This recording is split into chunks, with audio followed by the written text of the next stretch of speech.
Então, catequista, você que é catequista, pelo Brasil afora, quantos anos já de catequese, nem sempre teve oportunidades, situações que favorecessem estudar o todo de o projeto do Evangelho por parte do evangelista, como é que ele organizou o seu pensamento para a boa notícia, Evangelho, para a boa notícia que ele queria oferecer. Estamos aqui, ainda com Marcos, desta vez é a terceira parte. Eu só quero lhe chamar a atenção. Eis o Evangelho como o evangelista interpretou. Como se fosse uma obra, um livro de 2 páginas, digamos. A primeira, quem é este? Quem é esse que até o vento e o mar obedecem? Nunca vimos coisa igual. Ficaram maravilhados, mas do que se trata? A resposta começa a chegar aqui. Quem dizem os homens que eu sou? E aí eles responderam: João Batista, Elias, ou um dos profetas. Agora, isso aconteceu, esta parte aqui, quem dizem os homens que eu sou, aconteceu aqui. Cesareia de Filipe. Eu até me posiciono neste lado. Veja aqui, Cesareia de Filipe. Começa aqui o caminho de Jesus para Jerusalém. Olha Jerusalém onde está. Lá ao sul. É longo o caminho para Jerusalém. O seguidor de Jesus, o leitor do Evangelho, que é também seguidor de Jesus, lá pelos anos 70, tem perseguições por perto. Diziam que Jesus voltaria logo e não está retornando. Até quando tudo isso? Será que não fomos enganados? E o evangelista escreveu. Quem é este homem? O leitor é convidado a conhecer quem é este homem para segui-lo. Então, agora, nós vamos retornar. Eu enganei aqui, agora sim. És o Cristo, foi a resposta de Pedro. Nesta segunda página, digamos assim, este homem é Jesus Cristo. É Filho de Deus. É crucificado. O leitor vai encontrar nessa página aqui, crucificado e ressuscitado. Ei, discípulo de Jesus, lá dos anos 70, lá de Roma, imerso em perseguições e sofrimentos, compreenda, para chegar à ressurreição, é preciso também segui-lo até Jerusalém. Já se sabe o que haverá lá. Mas se todos estes prodígios aqui, nenhum destes prodígios aqui é tão grande quanto este aqui. São sinais menores de uma vitória absolutamente maior, que está aqui neste outro lado. A leitora desta parte é a nossa filha aqui, a Vanessa. Ela trabalha aqui na Cúria, em Curitiba, no setor de catequese, trabalha com a Regiane. Agora é ela a nossa colaboradora. Bem-vinda, filha. Vamos lá. Mas a grande atenção é para você, catequista. Ela está aqui para nos ajudar. Olha, 8, 27 a 30, agora Jesus aceitou, tu és o Cristo. Mas aí o que começa a falar? lá em Cesareia de Filipe. Vamos até lá. Olha aqui. Você pode ler, por favor? 8, 27 a 30. Já vimos da outra vez, mas eu gostaria que você lesse. E logo a seguir, então, passaremos para os versículos seguintes. Vai lá, filha. Jesus partiu com seus discípulos para os povoados de Cesareia de Filipe. E no caminho perguntou a seus discípulos: quem dizem os homens que eu sou? Eles responderam: João Batista, outros Elias, outros ainda um dos profetas. E vós, perguntou ele, quem dizeis que eu sou? Pedro respondeu: tu és o Cristo. Então proibiu-os severamente de falar a alguém a seu respeito. Olha, proibiu-os severamente. Cristo, Messias em aramaico e hebraico, Cristo, e em grego Cristo. Eles esperavam um Messias que viesse cheio de grandezas e poder e expressões e potências e vitórias e conquistas. Os inimigos então seriam destroçados. E aquele que veio, de um lado quem é este, aproximava-se dos pecadores e dos sofridos. E agora pergunta: quem? Proibiu-lhes, quando responderam, és o Cristo, proibiu-lhes severamente. Porque falava de Cristo, iam pensar num grande conquistador poderoso de muitos sucessos. Como na primeira parte, lembra que na primeira parte, esqueci aqui, vez por outra, não digas, silêncio. Também aqui, és o Cristo.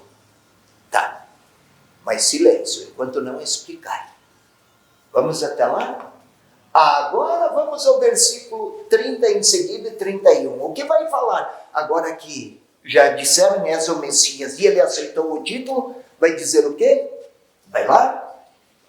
E começou a ensinar-lhes: o Filho do Homem deve sofrer muito, ser rejeitado pelos anciãos, pelos chefes dos sacerdotes e pelos escribas, ser morto e depois de 3 dias ressuscitar. Dizia isso abertamente. Pedro, chamando-o de lado, começou a recriminá-lo. Ele, porém, voltando-se e vendo seus discípulos, recriminou a Pedro, dizendo: arreda-te de mim, Satanás, porque não pensas as coisas de Deus, mas as dos homens. Nossa! Agora vai. O Filho do Homem deve sofrer muito, ser humilhado, será morto, mas vai ressuscitar. Como pode dizer isso, se aqui foi um triunfo após o outro?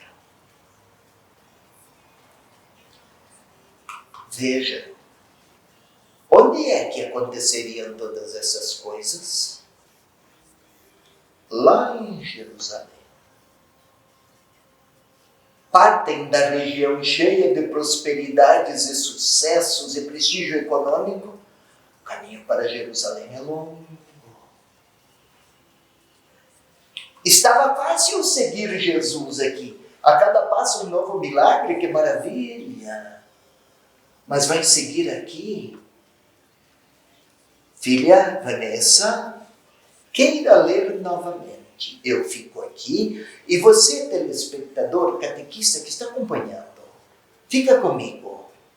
Ela lê. Vai lá na segunda página. Estamos aqui na segunda página, versículo 34, por favor. Chamando a multidão. Desculpe, vai no 30. Então proibiu-os severamente de falar a alguém a seu respeito. E então, agora é que interessa. 30b, vai lá. E começou a ensinar-lhes: o Filho do Homem deve sofrer muito, ser rejeitado pelos anciãos. Um instante, ser rejeitado, mas aqui as multidões se maravilhavam. Vai! pelos chefes dos sacerdotes e pelos escribas. Aqui os chefes dos sacerdotes e os escribas já hostilizavam. De agora em diante os milagres vão sair de cena e vão entrar os chefes dos sacerdotes e os escribas e começa a crescer a tensão. Vai.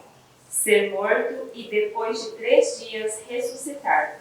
E daí? Dizia isso abertamente. Aqui ele pedia, não fale, não apareça. Agora dizer abertamente sobre a cruz, abertamente.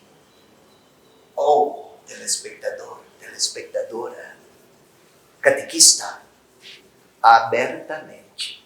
Não esqueça, o leitor de Marcos está lá em Roma. Ele sofre perseguições. Ele sofre porque segue Jesus Cristo.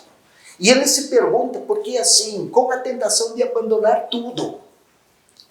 E Marcos escreve, leitor, também o Senhor a quem segues passou pela cruz, pela perseguição, pela rejeição. Seja forte. Haverá ressurreição. Como ele, você também, querido leitor, vai participar da vitória. Não com os sucessos, mas com a capacidade de, sustentado pela força do Pai, vencer todas as formas de maldade. Não com maldade, mas com a bondade do Senhor Jesus. Se ele não foi violento, nem com os violentos, não seja violento. Seja forte, se forte. Filha, vai um pouco mais. Pedro, chamando-o de lado, começou a recriminá-lo. Ele, porém, voltando-se e vendo seus discípulos, recriminou a Pedro, dizendo: Arreda-te de mim, Satanás, porque não pensas as coisas de Deus, mas as dos homens. Mas coitado do Pedro, Senhor, morte, cruz, desgraça. Arreda-te de mim, Satanás. Hoje, quando se fala de Satanás, se pensa no demônio. E está certo. Mas naquele tempo, quando se falava de Satanás, se queria dizer adversário. Era este o sentido. Pedro, arreda-te de mim, adversário. Desse jeito, és adversário e não seguidor.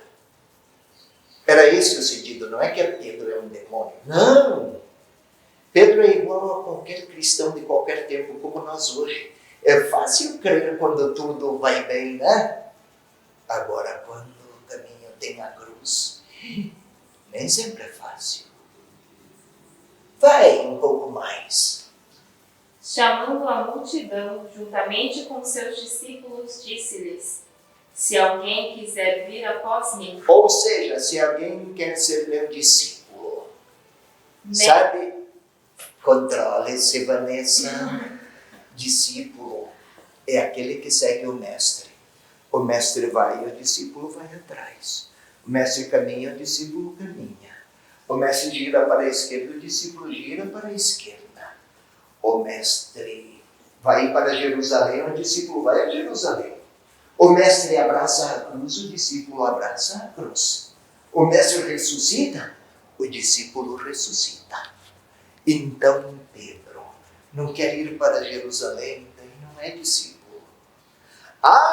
E ainda tem aqui, 34, chamando as multidões, né? Não é isso? Pode ler de novo, filha? Chamando a multidão, juntamente com seus discípulos, disse-lhes: Se alguém quiser vir após mim, negue-se a si mesmo, tome a sua cruz e siga. Então, estão aqui em Cesareia de Filipe.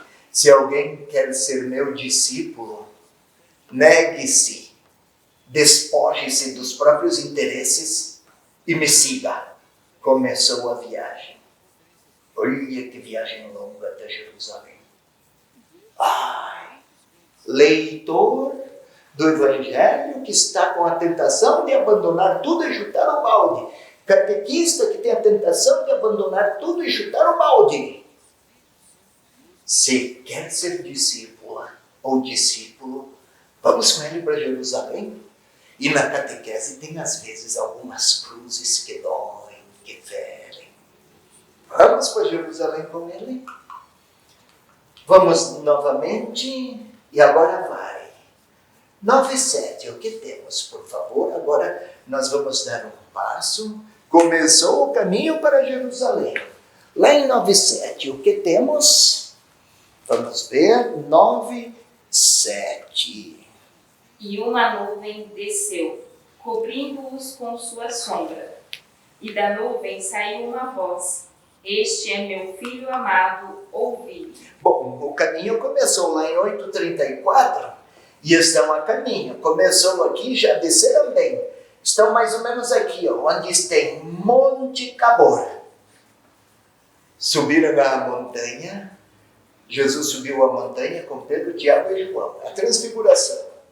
Este é o meu filho amado. Ouçam-no. O que é que ele tinha dito logo antes?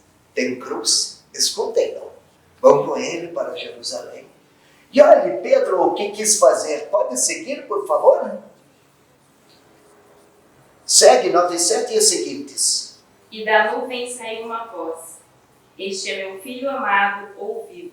E de repente, olhando ao redor, não viram mais ninguém. Jesus estava sozinho com eles. Mas antes Pedro tinha dito: Mestre, é bom ficar aqui. Vamos construir 3 tendas. Uma para ti, para Moisés, por Elias, daí a gente fica por aqui. Não precisamos ir até Jerusalém, né, mestre? Vamos ficar aqui com o mestre transfigurado? Não, Pedro. Sigamos. Estamos em viagem. Venha comigo. Não esqueça, a pergunta é Jesus Cristo. Este é o meu filho. Quem é este? Olha a resposta. Este é o meu filho. Ouçam-no. Vamos lá no capítulo 10. Fazer uma passagem. Fazer uma consulta, uma visita ao capítulo 10. Capítulo 10, versículo 10, que eu falei? Capítulo 10, versículo 10. Vamos lá? E em casa, os discípulos voltaram a interrogá-lo a respeito desse ponto. E ele disse: Todo aquele que repudiar sua mulher e desposar outra, comete adultério contra a primeira. E se essa repudiar seu marido e desposar outro, comete adultério. Sabe por quê? E o que tem esse como assunto? Quem é este homem? Porque seguir Jesus a caminho de Jerusalém comporta a capacidade de perdoar, de respeitar, do bom convívio em casa. Nossa, como é difícil, nem tudo é romance, né? No começo da vida matrimonial, por exemplo, tudo é um romance só, né? Minha linda, minha princesa, minha flor, minha gata, meu príncipe, meu pedaço, meu gato. Mas o dia que um descobre que também casou com os defeitos do outro, é preciso perdoar, pedir perdão, silenciar. Nem sempre é fácil. É o caminho de Jerusalém. É o modo de ser discípulo. Catequese também. Nossa, que maravilha ser catequista, voluntário oferece do seu tempo. Quem sabe vamos falar de Jesus Cristo, todos vão gostar. Uns são indiferentes, outros não se importam, outros brigam por qualquer coisa. Quanta paciência, nem tudo é fácil. É o caminho do discípulo de hoje para Jerusalém. Agora vamos um pouco mais. 10:13, por favor. Traziam-lhes criança para que o tocasse, mas os discípulos as repreendiam. Vendo isso, Jesus ficou indignado e disse: Criança naquele tempo tinha o seguinte sentido. Era alguém que não tinha nenhuma relevância social. O bom judeu até rezava assim, naquele tempo. Muito obrigado, Senhor, porque eu não nasci mulher e porque não sou mais criança. Olha aí. E Jesus vem dizer diversamente: respeito para a mulher, pela mulher, atenção com as crianças. Aqui temos uma mulher e imagine que é uma criança. Na cultura da época era alguém para ser. Não é preciso ter apreço e nem respeito, porque criança não tem relevância social. E não é preciso respeito com a mulher, porque de alguma maneira ela é uma espécie de posse do homem.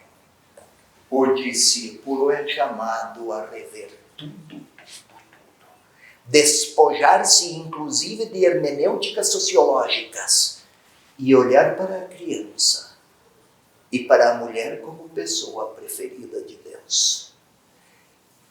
Ir para Jerusalém não é simplesmente ir um deslocamento geográfico, desde Cesareia, até aqui, até Jerusalém, como se tratasse apenas de uma projeção espacial.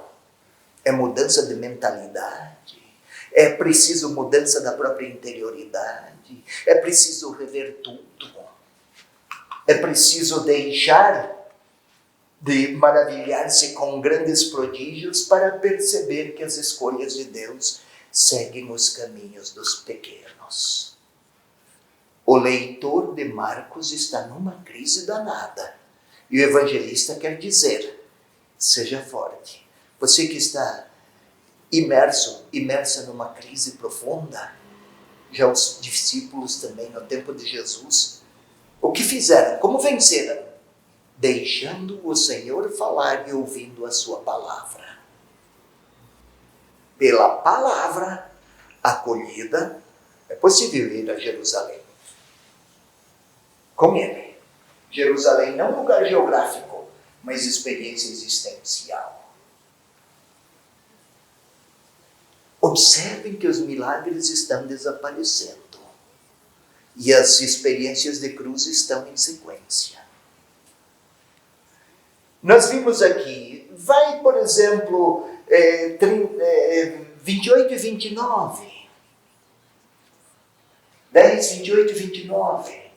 Pedro começou a dizer-lhe: eis que nós deixamos tudo e te seguimos. Jesus declarou: em verdade vos digo que não há quem tenha deixado casa, irmãos, irmãs, pai, mãe, filhos ou terras por minha causa e por causa do Evangelho. Sabe por que essa conversa? Caramba, eu sempre erro aqui. É que aqui, lembra do jovem rico? Mestre, o que eu posso fazer? O que para conquistar a vida eterna? Sou eu que conquisto. E aí aquela listinha de mandamentos. Ih, Senhor, isso eu faço desde a minha adolescência. Já vou longe. Então, meninão, despoja-te de tudo e vem comigo. O quê? Aí a pergunta de Pedro: Senhor, nós deixamos tudo para te seguir. Será que não tomamos aqui, não nos lançamos em uma aventura frustrada? Senhor, este jovem é bom. Mas não quer ir comigo para Jerusalém, Pedro. Mas nós vamos ganhar alguma coisa? Olha a preocupação de Pedro outrora, de nós agora. Facilmente queremos seguir Jesus para ver se temos vantagem e se as coisas ficam mais fáceis. A vitória não é daquele tipo histórico ou de quantidades marcado por sucessos ou grandezas humanas. Aqui, Pedro, a resposta de Jesus: afasta-te de mim, Satanás, porque não tens os pensamentos de Deus, mas os dos homens. Aqui, para compreender quem é Jesus Cristo, é preciso ter os pensamentos de Deus, não os dos homens. Pedro ainda está numa dificuldade grande.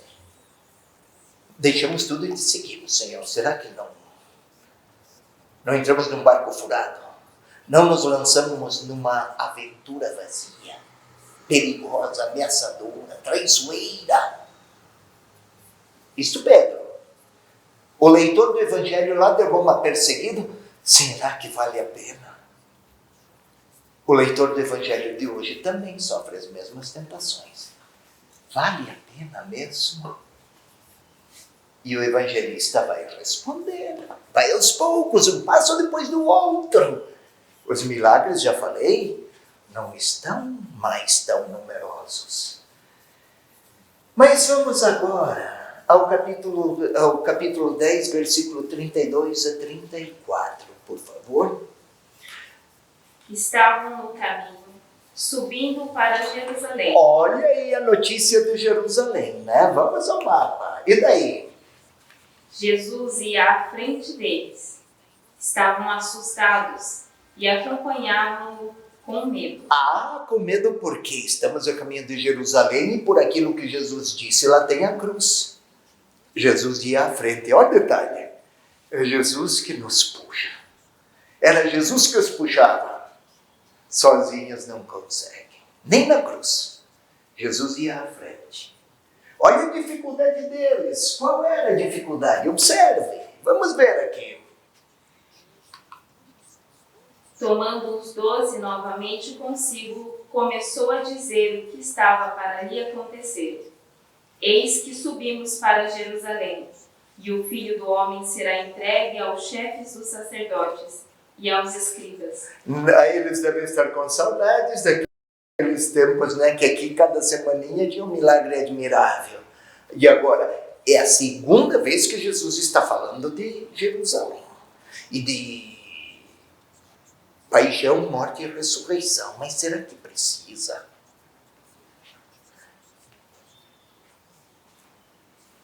Querem observar? Venha comigo. Agora, 10:46, por favor. Chegaram a Jericó. Ótimo. Quer ver onde está Jericó? Vem comigo. Olha, eles começaram aqui em Cesareia de Filipe. Já desceram bem. Uma viagem difícil. Jesus ia à frente e eles com medo, né? Foi o que vimos aí. Olha aqui Jericó onde está. Olha Jerusalém. Já estão perto. Chegaram a Jericó. Ouça. Vamos lá, Vanessa vai ler. Os minutos estão se alongando, mas tenha um pouco de paciência, catequista.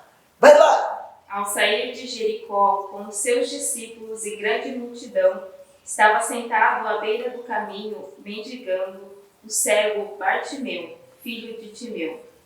Quando ouviu que era Jesus, o Nazareno, que passava, começou a gritar. Cego, cuidado, não é apenas cegueira visual, é alguém que não tem rumo. É alguém que não tem liberdade. É alguém que vive de mendicância. É alguém desamparado. Mas acompanha, os poucos milagres foram escassos. Aqui nessa segunda parte, este é um dos poucos. E vamos observar o que o evangelista pretende do seu leitor. Vai lá, filha. Quando ouviu que era Jesus, o Nazareno, que passava, começou a gritar. Filho de Davi, Jesus, tem compaixão de mim. E muitos o repreendiam para que se calasse. Ele, porém, gritava mais ainda. Filho de Davi, tem compaixão de mim. Detendo-se, Jesus disse, chamai-o. Chamaram o cego, dizendo-lhe, coragem, ele te chama, levanta-te. Deixando o manto, deu um pulo e foi até Jesus. Então Jesus lhe disse, que queres que te faça? O cego respondeu, Rabuni, que eu possa ver novamente. Jesus lhe disse, vai, tua fé te salvou. No mesmo instante, ele recuperou a vista e o seguia no caminho. No mesmo instante, recuperou a vista aqui em Jericó e seguia no caminho. Qual é o caminho? Jerusalém. Isto é, imaginemos que a nossa menina aqui é o cego. Feche os olhos, está sem rumo. Jesus, tua fé te salvou. Vai em paz, tua fé te salvou. Agora vem. E agora Jesus retoma o caminho, vai para Jerusalém. Vem comigo, filha, vem comigo, vamos para Jerusalém. Vem comigo. O cego seguia Jesus no caminho para Jerusalém. Vem comigo, vamos para Jerusalém. Olha, estamos em viagem. Agora, você consegue perceber sentido no segmento, na ida para Jerusalém. Muito obrigado, Vanessa. Qual é o sentido do milagre? Catequista. Não é simplesmente o prodígio para as pessoas se maravilharem. É força que o próprio Jesus nos dá para que possamos ir com Ele a Jerusalém. Vanessa, compreendeu? Catequista, compreendeu? Então, quando na sua catequese aparecem sinais de cruz, é próprio do discipulado ir como mestre para Jerusalém. Vamos observar capítulo 16, versículo 9. O Evangelho de Lucas, de Marcos, enganei-me, tem 16 capítulos. Veja lá, até o 9. Procurei na sua Bíblia também. Queira ler, por favor, filha, 16, 9. O que tem? Ora, tendo ressuscitado na madrugada do primeiro dia da semana, ele apareceu primeiro a Maria de Magdala, de quem havia expulsado 7 demônios. Ela foi anunciá-lo àqueles que haviam estado em companhia. Ótimo! O caminho começou em Cesareia de Filipe, passou por Jericó, o cego foi com ele. Sabemos o que houve em Jerusalém, mas ressuscitou. E foi se apresentar a Maria, aquela Magdala, daí Magdalena, aquela que outrora fora considerada uma pessoa dominada pelo mal. 7 demônios significava dominada por todo tipo de maldade, de sofrimento e de maldade. Ele apareceu. Qualquer um, seja quem for, caso queira segui-lo e ir com ele, vai encontrar a ressurreição lá em Jerusalém. Agora eu volto. Jerusalém foi lugar da cruz ou lugar da ressurreição? Qual foi o último? A vitória sobre a morte. Aqui eram vitórias sobre doenças, limites, problemas, discriminações. Aqui é o sentido pleno da vida.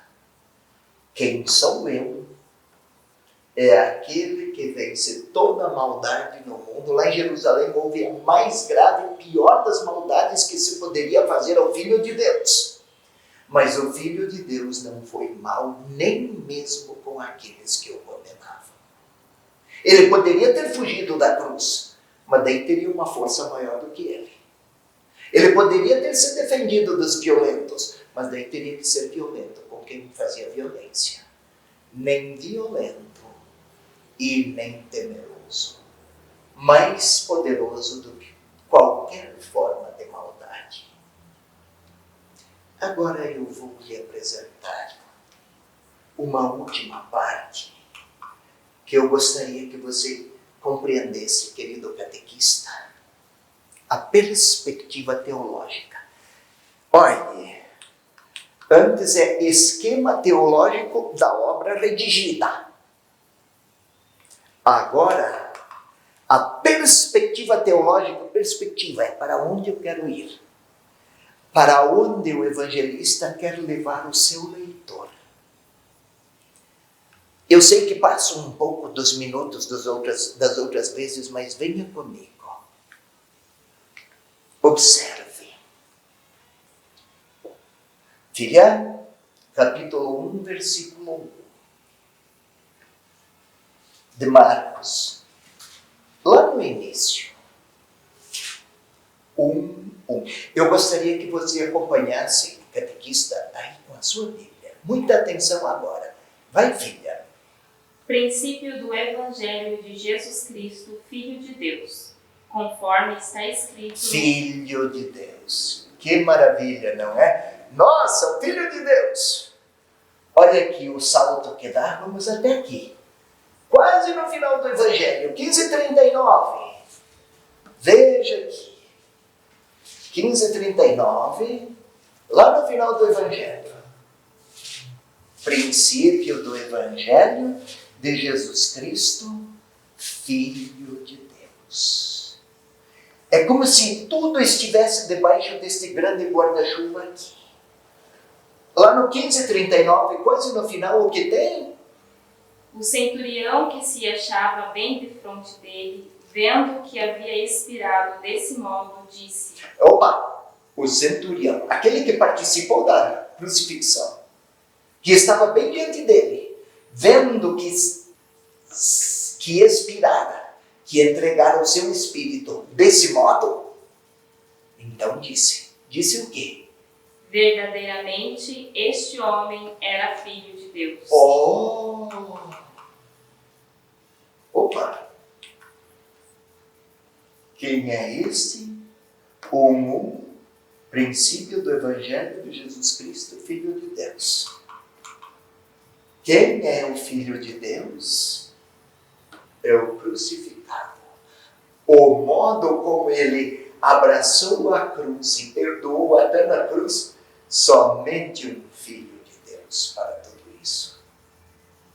Não é o Filho de Deus dos milagres, é o Filho de Deus que perdoa até na cruz. 15:39, verdadeiramente esse é o Filho de Deus. 16:6, por favor, passa logo a seguir. Ele, porém, lhes disse: não vos espanteis. Procurai Jesus de Nazaré, o crucificado. Ressuscitou, não está aqui. Opa! Se aqui era a cruz, verdadeiramente era o Filho de Deus. Ó, o título. 16:6, ele ressuscitou. Quem vê o início, nossa, vai ser um milagre atrás do outro. No caminho vão vendo que é Filho de Deus. Às avessas parece, né? Segundo um caminho surpreendentemente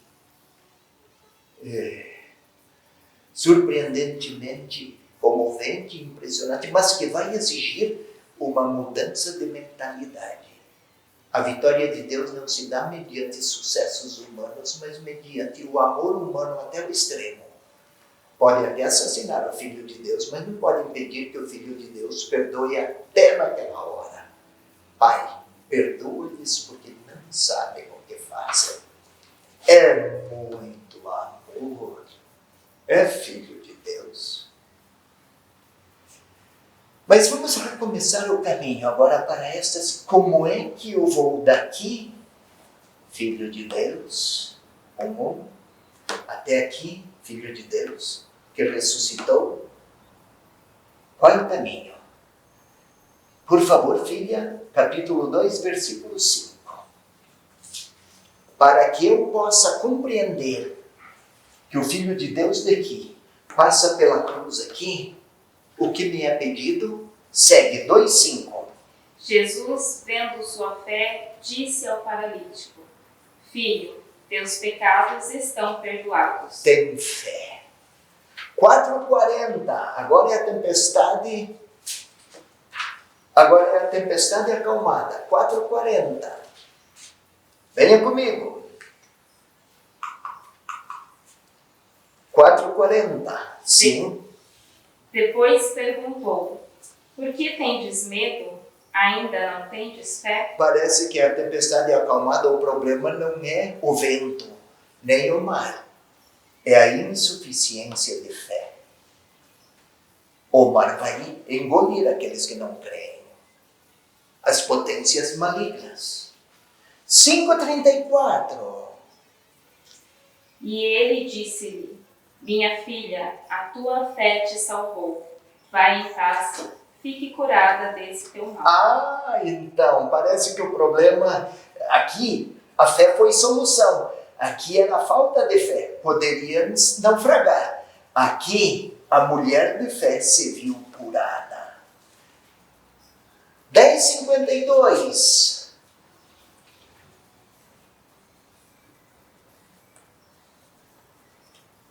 Isto, 10:52. Jesus lhe disse: vai, tua fé te salvou. Este é o paralítico, o cego à beira do caminho, que nós vimos há pouco. Vai em paz. Tua fé te salvou. E aí ele, com fé, seguiu Jesus pelo caminho. Qual é o caminho? Estamos a caminho de Jerusalém. Olha a cruz aqui. 11:22. Jesus respondeu-lhes: tende fé em Deus. Agora é o caso daquela figueira que só tinha folhas e não tinha frutos. Se faltar fé, ninguém chega a Jerusalém. Então, catequista, para eu acolher o Filho de Deus, tornar-me seu discípulo, sua discípula, ir com ele até Jerusalém, perceber que a vitória não se dá por sucessos ou grandeza, mas pela capacidade de crer e de me abandonar. O que é? Quem tem fé não é uma atitude de quem imagina que vai dar certo e reza para que aconteça do jeito que eu gostaria. E dá-lhe novena e mais novenas. Isso não é fé. Isso é um ato religioso, respeitável, digno, claro, nobre, sem dúvida. Mas fé para ir com ele até Jerusalém é a capacidade de... Fé significa abandono, confiança, obediência. Obediência é a palavra dele.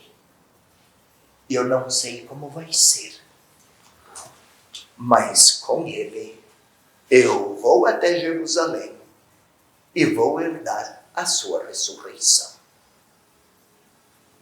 É isso que Marcos queria do seu leitor.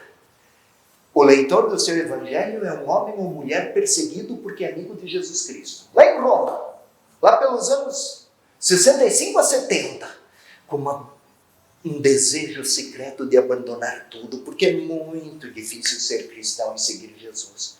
E ele escreveu: vai com ele até Jerusalém. A ressurreição é lá.